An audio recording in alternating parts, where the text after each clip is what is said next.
Hello students, you are once again with Ashu Arora, teacher of APS. Yes students, तो आज की इस वीडियो में हम लोग क्या डिस्कस करने वाले हैं। हमारा क्लास 10 का चैप्टर है पॉलिटिकल पार्टीज और उसमें हम till national parties we have discussed. Now we will discuss one by one the 7 national parties that are those are running in our country. ठीक है, तो हम उन 7 पार्टीज के बारे में हम लोग डिस्कस करेंगे। The first one is the Bharatiya Janata party, the running party of our country.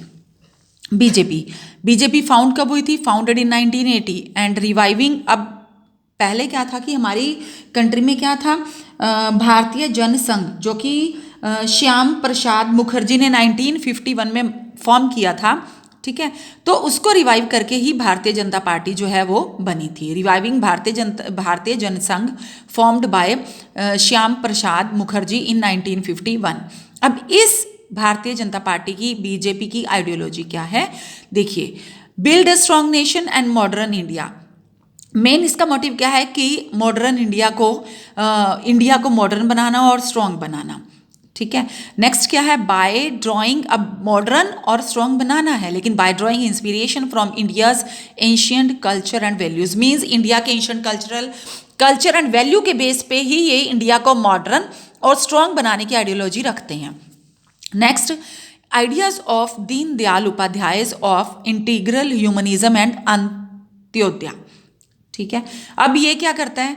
BJP का मेन किसके कहते हैं ना, किसके फॉलोवर्स हैं? दीनदयाल उपाध्याय के, जो इंटीग्रल ह्यूमनिज्म और अंत्योदय के और इंटीग्रल ह्यूमनिज्म के लिए जो है ये काम करते हैं। अंत्योदय का मीनिंग क्या है कि सोसाइटी में जो एक लास्ट पर्सन भी अगर बचता है ना, मीन्स सोसाइटी के लास्ट पर्सन तक भी वेलफेयर स्कीम्स का पहुंचना।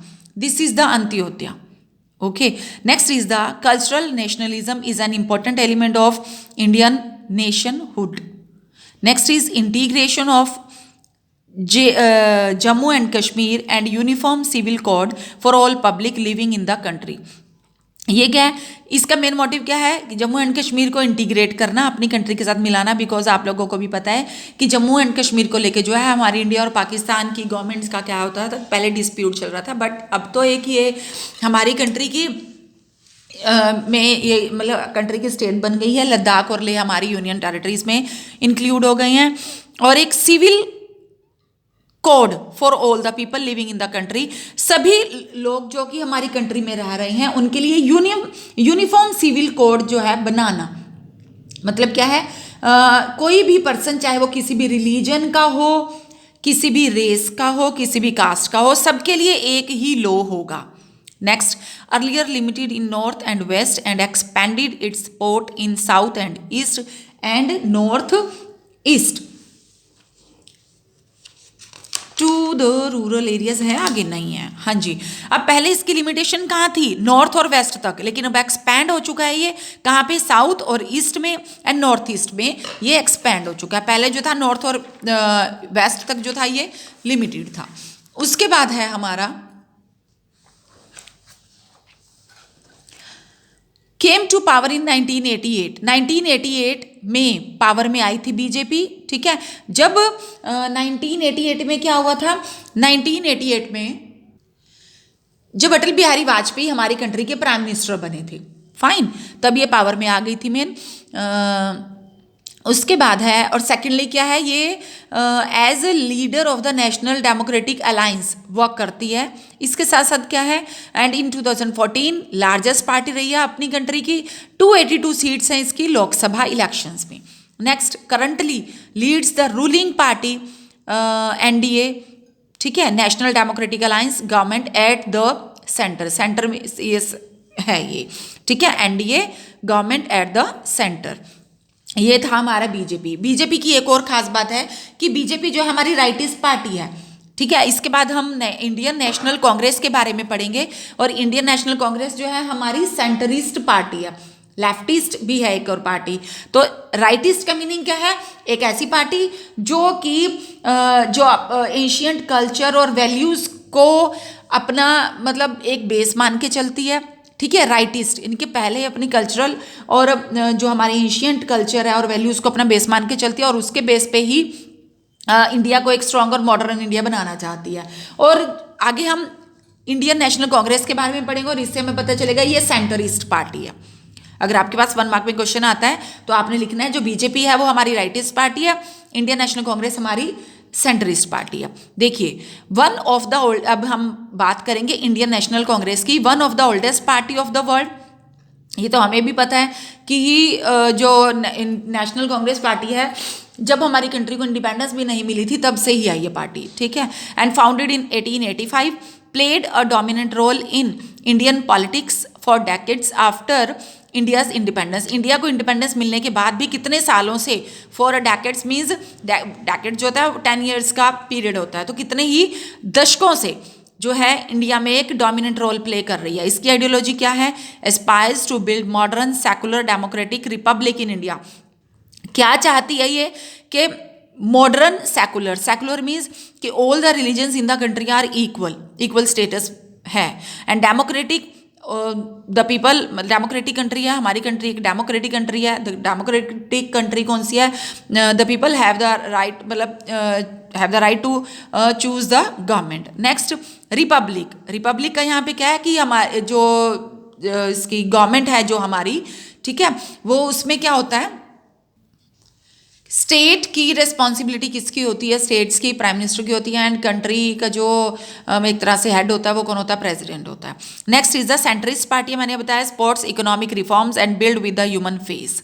मैंने अभी बताया था कि सेंट्रिस्ट पार्टी है। सेंट्रिस्ट मीन ना तो ज़्यादा पुरानी विचारधारा को, मतलब ये क्या है कि एंशियंट कल्चर के बेस पे नहीं काम करती है, ना ही बहुत ज़्यादा मॉडर्न है, तो सेंटर की है ये। Ruling party at the centre till 1977 तक रूलिंग पार्टी रही है ये, एंड फ्रॉम 1980 टू 89 तक, जब राजीव गांधी जो थे प्राइम मिनिस्टर थे। लीडर ऑफ यूपीए 2004 टू 14, और करंटली यूनाइटेड प्रोग्राम जो करंटली है, it is the principal opposition, sorry, it is the principal opposition party in the Lok Sabha. समझ में आ गई बात? तो ये क्या है, अब ध्यान से सुनिए।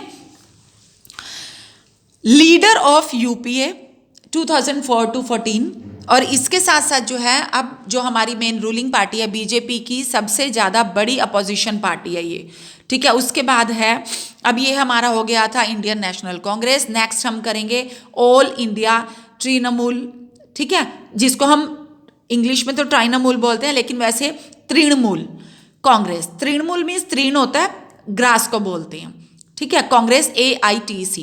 अब बच्चों एक मेरी बात को ध्यान से सुनना, बाकी हम जितनी भी पार्टीज कर रहे हैं बीजेपी और नेशनल कांग्रेस के अलावा, वो इतनी इंपॉर्टेंस नहीं रखती हैं, बट उनकी नॉलेज होना जरूरी है। समटाइम्स क्या होता है कि 1 मार्क में क्वेश्चन इनका बन जाता है, तो आपको इनका नॉलेज होना जरूरी है।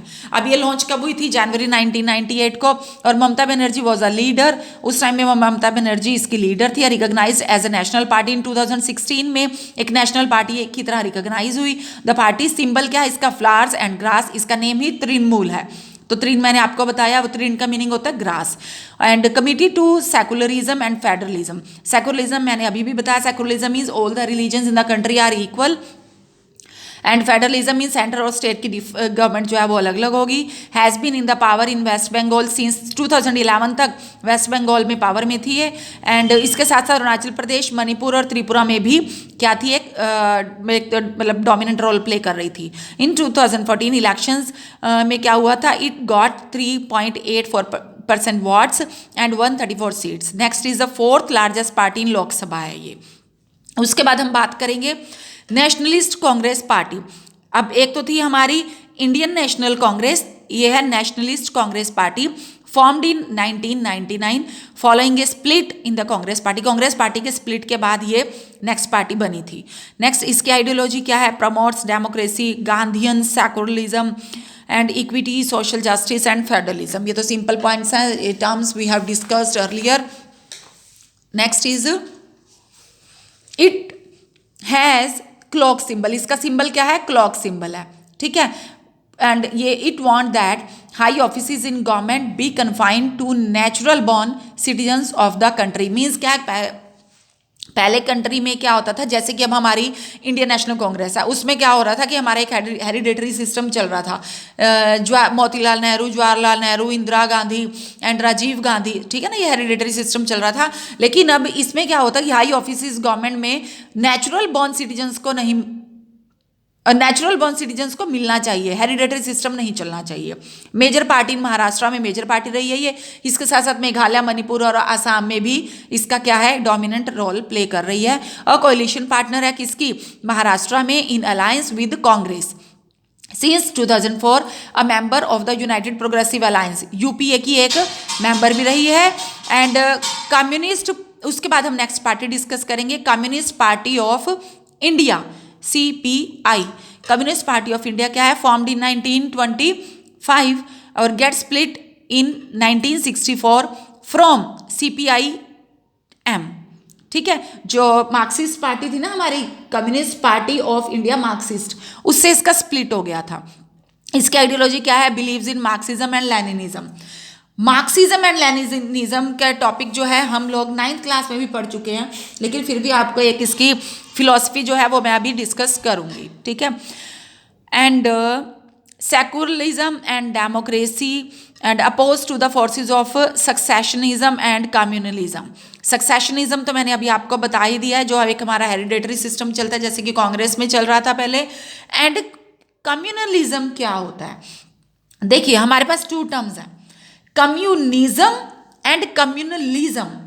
तो कम्युनिज्म क्या है, ये कार्ल मार्क्स की फिलॉसफी है, ये beliefs in Marxism and Leninism ना, तो ये कार्ल मार्क्स की फिलॉसफी है, ठीक है। तो इसमें जो कम्युनिज्म है वो क्या करते हैं, कार्ल मार्क्स की फिलॉसफी को फॉलो करती है, मीन्स रिसोर्सेज को कलेक्ट करना और लोगों की नीड के अकॉर्डिंग उनमें डिस्ट्रीब्यूट कर देना, ओके। और अभी मैंने क्या बताया, opposed to the forces of secessionism and communalism. अब ये इसका मतलब क्या है, ये कम्युनलिज्म को अपोज करती है but is in favour of the communism, because ये क्या है, believes in the Marxism and Leninism, secularism and democracy. तो मार्क्सिज्म और लेनिनिज्म में जब ये बिलीव करती है, इट मीन्स कार्ल मार्क्स की फिलॉसफी को फॉलो करती है कि रिसोर्सेज को कलेक्ट करना और सोसाइटी में लोगों की नीड के अकॉर्डिंग उनमें डिस्ट्रीब्यूट कर देना, फाइन। उसके बाद अब मैं बता रही हूँ कम्युनलिज्म क्या होता है। कम्युनलिज्म है कि रिलीजन के बेस पे सोसाइटी को डिवाइड करना, फाइन, रिलीजन के बेस पे सोसाइटी को डिवाइड करना, तो इस चीज के अगेंस्ट थी, क्योंकि ऑलरेडी सेकुलरिज्म में बिलीव करती है, तो कम्युनलिज्म में तो के अपोज तो होगी कि रिलीजन के बेस पे सोसाइटी को डिवाइड करने के अगेंस्ट होगी। Next, promote the interest of working class, farmers and the poor. Poors, farmers और जो हमारे वर्किंग क्लास हैं, इनको फेवर में करती है, ये क्लियर, इनको फेवर में रखती है, समझ में आ गई ना बात। तो ये प्रमोट करती है किसके इंटरेस्ट को, वर्किंग क्लास, फार्मर्स और पुअर के इंटरेस्ट को, इसकी मेन आइडियोलॉजी यही है, ओके। नेक्स्ट है हमारा सिग्निफिकेंट प्रेजेंस इन, और सिग्निफिकेंट प्रेजेंस किन किन स्टेट्स में, केरला, वेस्ट बंगाल, पंजाब, आंध्र प्रदेश एंड तमिलनाडु में, और acting as a strong left front, ठीक है। हमने इसमें हमने 3 जो अब हमारी अलायंसेस थी, अलायंसेस के बारे में पढ़ा था, NDA, UP and left front, तो ये हमारी acting as a strong left front है, ओके। तो आप लोगों को अब CPI आ गया समझ में। तो इसके बाद हम नेक्स्ट टॉपिक डिस्कस करेंगे, that is the communist party of India Marxist, CPIM। अभी देखिए CPIM फाउंडेड इन 1964, जो हमारी CPI थी वो 1925 में फॉर्म हुई थी, लेकिन 1964 में जो हमारी CPIM थी ना, इसको ही स्प्लिट करके जो है वो पहले बनाई गई थी, ओके फाइन। नेक्स्ट देखिए अब आइडियोलॉजी क्या है, same as CPI supported by poor workers, farmers and agricultural. जैसे CPI सपोर्ट करती है वैसे ही ये भी सपोर्ट करती है। And critical of new economic policy, allow free flow of foreign capital and goods.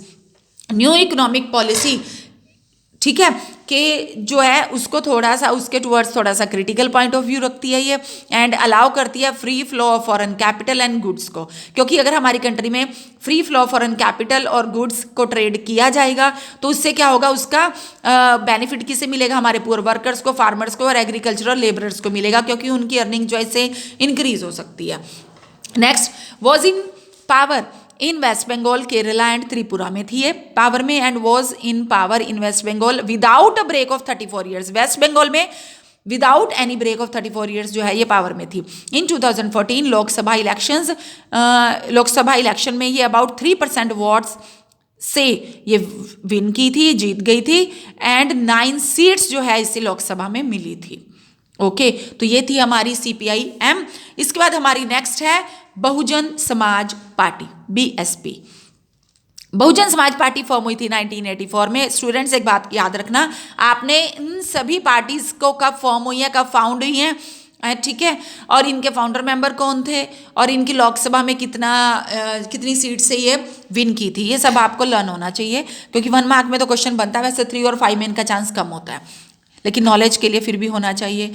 Formed in 1984 under the leadership of Kanshiram ji की लीडरशिप में 1984 में बहुजन समाज पार्टी फॉर्म हुई थी। Seek to represent and secure power for Bahujan Samaj included, main इसका form होने का reason क्या था कि बहुजन समाज को एक रिप्रेजेंटेशन देना, मीन्स सोसाइटी में एक स्टेटस प्रोवाइड करना, including Dalit, Adivasis, OBCs and religious minorities. उसके बाद works on the ideological teachings of, किसकी आइडियोलॉजिकल टीचिंग्स पे ये पार्टी वर्क कर रही थी, देखिए, साहू महाराज, महात्मा फूले परियार, रामास्वामी नायकर एंड बाबा साहेब अंबेडकर, इनकी टीचिंग्स पे जो है ये चल रही थी। Having a strong hold in UP, formed government for several times by taking support of different parties के सपोर्ट से यूपी में जो है एक स्ट्रॉन्ग होल्ड था इसका।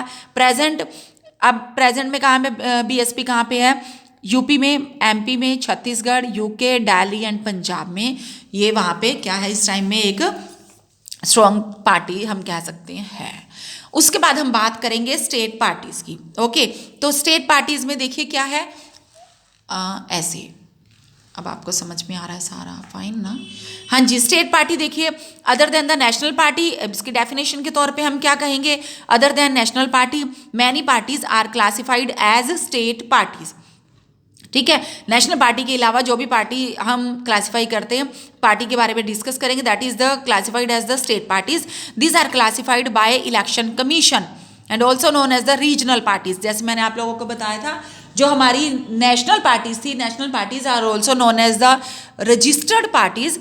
ठीक है, those are also registered by the election commission, and state parties are also known as the regional parties.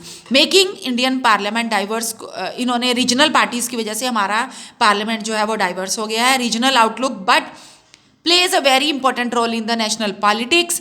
National parties are compelled to form alliance with the state. National parties जो है वो compel हो जाती हैं कि वो state parties के साथ अलायंस फॉर्म करें, because no one national party,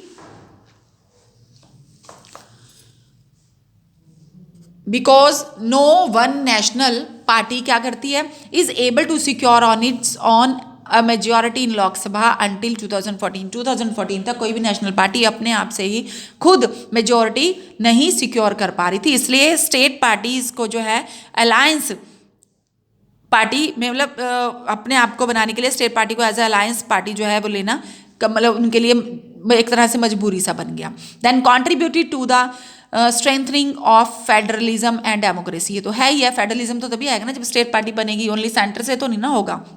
next, parties like Samajwadi party, राष्ट्रीय Janata Dal have national level political organisations with units in several states. कौन कौन सी आई है हमारी, समाजवादी पार्टी एंड राष्ट्रीय जनता दल। इसके अलावा Biju Janata Dal, Sikkim democratic front, Mizo national front end Telangana राष्ट्रीय समिति, ये है जो है हमारी और रीजनल पार्टीज हैं। समझ में आ गई बात आपको। तो हमारी स्टेट पार्टीज होगी, और स्टेट पार्टीज के लिए लोकसभा में कितनी सीट्स का और कितने % वोट्स का होना जरूरी है, ये हम पहले से ही नेशनल पार्टीज में डिस्कस कर चुके हैं, लेकिन फिर भी एक बार आप लोगों की कन्वीनियंस के लिए मैं फिर से डिस्कस कर रही हूँ। देखिए,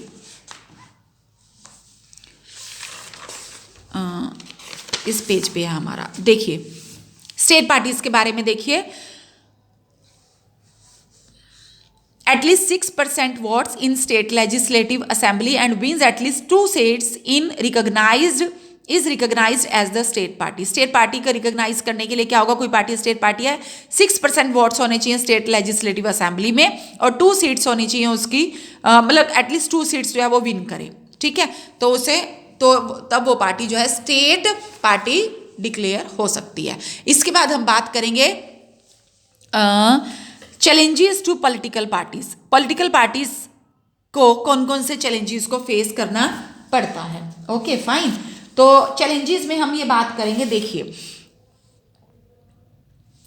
आप अपनी बुक में भी देख सकते हैं, इसके बारे में हम थोड़ा सा बात करेंगे। देखिए चैलेंजेस के बारे में हम बात करते हैं कि since parties are most visible face of democracy it is natural that people blame parties to whatever is wrong. हम लोग क्या करते हैं, पार्टीज को ब्लेम करते हैं कि ये गलत हो रहा है, ये सही हो रहा है, ठीक है। ऑल ओवर द वर्ल्ड जो है पीपल एक्सप्रेस करते हैं strong dissatisfaction with the failure of the political parties to perform their functions well. लोग क्या करते हैं कि अगर कोई पार्टी जो है फेल हो जाती है, अपना डिससेटिस्फैक्शन जो है उसके टूवर्ड्स जो है वो शो करते हैं, ठीक है। अब हमारी कंट्री के बारे में भी यही बात है। Popular dissatisfaction and criticism has focused on 4 problems area in the working of the political parties, ठीक है। Political parties need to face and overcome these challenges in order to remain effective instrument of democracy. अब political parties को चाहिए no doubt, अगर dissatisfaction है कहीं हमारी country के लोग, तो गवर्नमेंट को क्या चाहिए, पॉलिटिकल पार्टीज को, कि वे उनका रीज़न जाने why they are dissatisfied and जो रीज़न है वो उन्हें ओवरकम करे, उन चैलेंजेस को ओवरकम करे, ठीक है। तो अब हमने चैलेंजेस देखने हैं। चैलेंजेस कौन कौन से हैं। First, lack of internal democracy. Lack of internal democracy कहने को क्या है कि हमारी कंट्री में इंटरनल डेमोक्रेटिक होती, मतलब पार्टीज जो हैं वो इंटरनली डेमोक्रेटिक हैं, लेकिन ऐसा नहीं है। लैक ऑफ इंटरनल डेमोक्रेसी, अब इसके बारे में हम क्या लिखेंगे, वो क्यों है, आप ये देखिए। Concentration of power in one और फ्यू टॉप लीडर्स, सारी की सारी पावर 1 या 2 लीडर के हाथ में होती है, तो डेमोक्रेसी वहां नहीं होती है।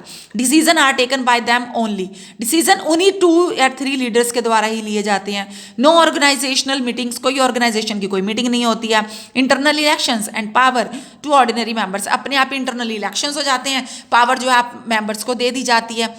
And personal loyalty to the leaders become important, personal loyalty जो होनी है लीडर्स की वो इंपॉर्टेंट होनी चाहिए, in more than loyalty to the party principle. Means क्या है कि पार्टी प्रिंसिपल्स, लॉयल्टी जो है पार्टी के प्रिंसिपल से ज़्यादा इंपॉर्टेंस दे दी जाती है उस चीज़ को। समझ में आ गई बात। तो ये था हमारा लैक ऑफ इंटरनल डेमोक्रेसी। उसके बाद हम बात करेंगे नेक्स्ट जो चैलेंज है, challenge to district succession. Dynastic succession की बात तो मैंने अभी भी की थी जब हम स्टेट पार्टीज के बारे में नेशनल पार्टीज के बारे में जब हम डिस्कस कर रहे थे। Family domination on top position, ठीक है, ये हो चुकी है हमारी बात। पीपल विद लेस एक्सपीरियंस और popular support come to occupy position of power is bad for democracy. लोग क्या होते हैं कि ऐसे लोग जिनको उसका पोजीशन का ऐसी पोजीशन ले लेते हैं, ऑक्यूपाई कर लेते हैं, जिनको पावर में आ जाते हैं, जिनको डेमोक्रेसी का, जो डेमोक्रेसी के लिए हमारी डेमोक्रेटिक कंट्री है उसके लिए बहुत बुरे प्रूव होते हैं, ठीक है। Next is unfair advantage to people who are close to them. जो लोग पार्टी में, जो लोग उन लोगों के बहुत क्लोज होते हैं वो अनफेयर एडवांटेज उठा जाते हैं, और बाकी जनरल पब्लिक जो वो प्रोमिस करते हैं लीडर्स, वो यही सोचती रह जाती है कि कब वो प्रोमिस फुलफिल होंगे और कब हमें ये लगेगा कि एक अच्छा लीडर हमारी कंट्री को लीड कर रहा है। Top positions are controlled by the family members. ये तो हम लोगों को अच्छी तरह से एग्जाम्पल वैसे भी पता है, तो इसको मुझे बताना ज़रूरी नहीं है, you know very well. Next is the money and muscle power. Money and muscle power जो है ये भी एक बहुत बड़ा चैलेंज है हमारी पॉलिटिकल पार्टीज के लिए, जो कि ये यूज़ करती हैं। Use shortcuts to win the elections, election जीतने के लिए शॉर्टकट्स यूज़ करना, जैसे कि कैंडिडेट्स हु हैव और can raise lots of money, nominate those members, जो ज़्यादा पैसा लगा सकता है, ठीक है, उसके नेम जो है नॉमिनेट कर दिए जाते हैं। तो candidates with money criminal record are given priority, money और क्रिमिनल रिकॉर्ड जिनका होता है उनको प्रायोरिटी दे दी जाती है, लोग उनसे डरना शुरू कर देते हैं। Increasing role of rich people and big companies in democratic politics is a big matter of concern. हमारी कंट्री में रिच पीपल जो बड़े बड़े लोग होते हैं, बड़ी बड़ी कंपनीज के जो ऑनर होते हैं, वो क्या करते हैं कि पॉलिटिकल पार्टीज को क्या करते हैं, डोनेशंस देते हैं, और उसके बाद उन पॉलिटिकल पार्टीज को की जो इंटरनल डिसीजन होता है ना, तो उसमें भी वो क्या करते हैं, वो अपनी एक तरह से कह लो कि एक तरह से उसमें अपनी इंटरप्शन करते हैं।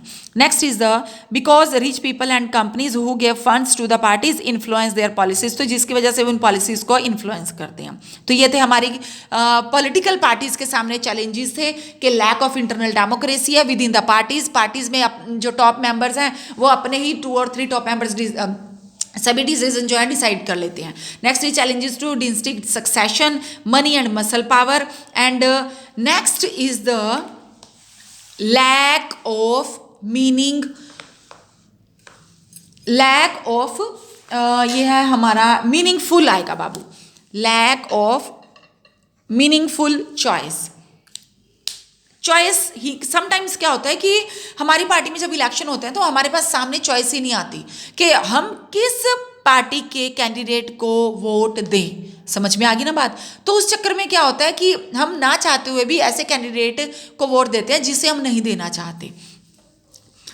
No significant difference among the political parties in terms of plans and policies. For example difference between Labour Party and Conservative Party in Britain very little. Britain में अब लेबर पार्टी और कंजर्वेटिव पार्टी थी, उनमें difference कुछ भी नहीं था। अब लोग इस चीज़ को लेके कंफ्यूज थे वहाँ पे कि हम वोट दें तो किसे दें। There fundamental aspects are the same in our country too. हमारे कंट्री में भी ये प्रॉब्लम होती है। The difference among all the major parties on the economic policies have reduced. Economic policies की अगर हम बात करें तो काफ़ी सारी पार्टीज ऐसी हैं, मेजर पार्टीज, जिनमें कुछ भी डिफरेंस नहीं रह गया है। तो जब हमारे पास कोई चॉइस नहीं रह जाती है, ठीक है, तो ऑब्वियसली फिर हम भी एक रॉन्ग लीडर जो है वो चूज कर लेते हैं। उसके बाद अब ये तो हो गया कि चैलेंजेस कौन कौन से थे पॉलिटिकल पार्टीज के सामने। बच्चों जैसे जैसे मैंने ये पॉइंट्स लिखे हुए हैं, आप यही पॉइंट्स ऐसे नोट डाउन कर सकते हो और यही पॉइंट्स एज इट इज जो है आप पेपर में लिख सकते हो। Next, how can parties B reformed. Parties को रिफॉर्म कैसे किया जा सकता है, सुधार किया जा सकता है। इस चीज के, इस टॉपिक के हमारे हैं इस टॉपिक को हमने 2 पार्ट्स में डिवाइड कर दिया। फर्स्ट तो रिफॉर्म क्या किया जा सकता है, समझ में आ गई बात, क्या किया जा सकता है। उसके बाद ये है कि क्या किया गया है। अभी मैं बात करती हूँ। Now there is a time political parties needs to be reform. अब ये टाइम आ चुका है कि पॉलिटिकल पार्टी को रिफॉर्म हो जाना चाहिए, कर देना चाहिए। आर पॉलिटिकल पार्टीज विलिंग और नॉट। अब क्या पॉलिटिकल पार्टीज रिफॉर्म करने के लिए तैयार हैं, विलिंग है या नहीं है। तो if they are willing then what has prevented them from doing so. अगर वो विलिंग है तब हमने ये देखना है कि क्या किया जाना चाहिए, कौन कौन से ऐसे स्टेप्स हैं जो उनको उठाने से हमें मना करना चाहिए। ओके, अगर वो विलिंग नहीं है, is it possible to force them to reform. क्या उन्हें हम मजबूर कर सकते हैं, फोर्स कर सकते हैं कि आपको सुधार करना है, रिफॉर्म करना है। देखिए, first efforts and suggestions to reform the political party. Suggestions की बात तो अभी नहीं मैं करूंगी, सजेशंस तो हम बाद में देंगे। पहले हम एफर्ट्स की बात करते हैं कि क्या क्या एफर्ट्स किए जा सकते हैं। देखिए, फर्स्ट या किए गए हैं, सॉरी, क्या क्या एफर्ट्स किए गए हैं। First, constitution was amended to prevent elected MLAs and MPs from changing parties. First of all constitution में अमेंडमेंट हुई है कि कोई भी इलेक्टेड एमएलए और एमपीज जो अपनी पार्टी चेंज नहीं कर सकते हैं। समझ में आ गई, पार्टी नहीं चेंज कर सकते। Now the law says that if any MP and MLA changes the party he और she will lose the seat in the legislature. अगर कोई भी एमपी एमएलए अपनी पार्टी चेंज करता है तो वो अपनी सीट जो है वो लूज कर लेगा, मैंने लॉस्ट हो जाएगी। No dissent will be expressed by the MPs and MLAs after the anti defection law. अब बात ये आती है कि एंटी डिफेक्शन लॉ क्या है। समझ में आ गई बात। डिफेक्शन का मीनिंग होता है पार्टी का चेंज करना, जब एक पार्टी अपने फायदे के लिए या कोई दूसरी पार्टी उससे कुछ भी ऐसा, मतलब एक तरह से कह दो कि एक लालच दे देती है कि अगर आप हमारी पार्टी में आ जाते तो हम आपको ये मेंबरशिप दे देंगे या हम आपको इतना स्टेट की कुछ भी दे देंगे, मतलब तो वो डिफेक्शन हुआ था, जब उसे डिफेक्शन बोला जाता है कि changing party allegiance from the party on which a person got elected. समझ में आ गई, यानी कि एलिजेंस, और एलिजेंस का मीनिंग है यहाँ पे सपोर्ट फ्रॉम या फॉर अ लीडर। समझ में आ गई। नो डिसेंट, आपकी बुक में भी है ये given, no dissent will be expressed by the MPs and MLA after the anti defection law. जब एंटी डिफेक्शन लॉ, तब उनके साथ कोई भी डिसेंट वे से कोई भी मामला जो है सॉर्ट आउट नहीं होगा। तो उसके बाद एंटी डिफेक्शन लॉ मीन्स अगर आपने डिफेक्शन में इंडल्ज हो गए हो, मीन्स पार्टी अगर आपने चेंज कर लिया है, तो आफ्टर एंटी डिफेक्शन लॉ जो है अगेंस्ट एक्शन लिया जाएगा। MPs and MLAs have to accept whatever the party leader decide. उसके बाद उन लोगों को डिसाइड करना पड़ता है कि जो भी पार्टी लीडर उनके लिए डिसाइड करते हैं। Next is the candidates are required to file an affidavit. कोई भी कैंडिडेट होता है वो क्या करते हैं, to reduce money and muscle power and to every type of information is available to the public regarding the leader, but the question is the information available must be true। अब आप ये देखिए क्या इन्फॉर्मेशन जो है जो भी मिलती है क्या वो ट्रू होती है। अभी इसमें ये बात होती है कि कोई भी कैंडिडेट है उससे क्या करना पड़ता है, अपना एफिडेविट, अपनी डिटेल देनी होती है, उसकी कितनी प्रॉपर्टी है, कितनी उसकी इनकम है, सैलरी, जो कुछ भी है। लेकिन अब बात ये उठती है कि अब चाहे वो कैंडिडेट मतलब विन कर जाता है, पार्टी में, रूलिंग पार्टी में आ जाता है, चाहे वो नहीं आता, चाहे वो हार जाता है, दोनों कंडीशन में उसे अपना एफिडेविट देना पड़ता है। Clear. Next is the election commission. Election commission क्या करता है, अब यहाँ पे हम बात करेंगे इसी पॉइंट में ही है। इलेक्शन कमीशन जो है, इलेक्शन कमीशन ने, अब candidates are required to file the affidavit ना, तो इस केस में इलेक्शन कमीशन क्या करता है देखिए, made it mandatory for the political parties to hold their, यहाँ पे ऐसे कर देती हूँ मैं इसको, made it mandatory for political parties to hold their organisational elections and file their income tax return. जो भी कैंडिडेट्स होते हैं उन्हें अपनी इनकम टैक्स रिटर्न जो है वो फाइल करनी पड़ती हैं। Sometimes parties do it just for formality, ठीक है,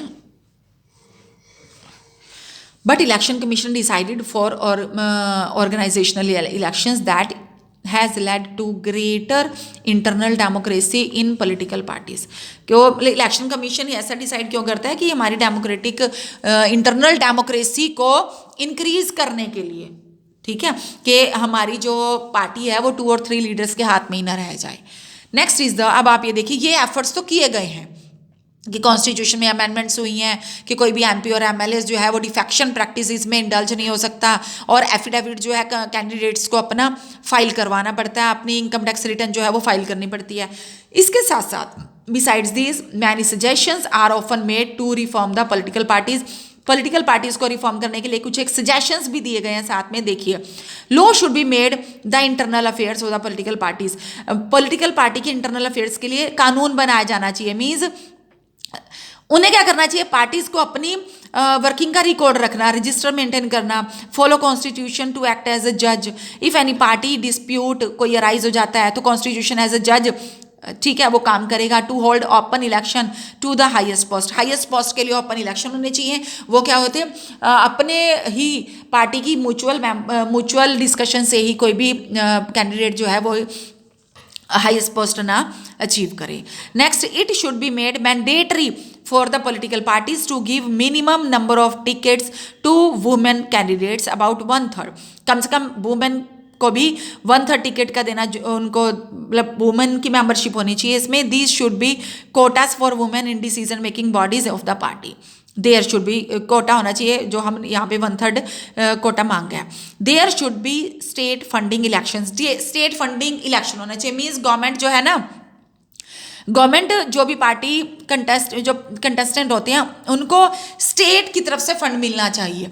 देखिए, the government should give money to the parties to support them to support their election expenses. This support may be in the form of चाहे petrol की form में, चाहे paper की, चाहे telephone और कैश फॉर्म में हो। मतलब गवर्नमेंट सपोर्ट करेगी इस चीज को। समझ में आ गई बात?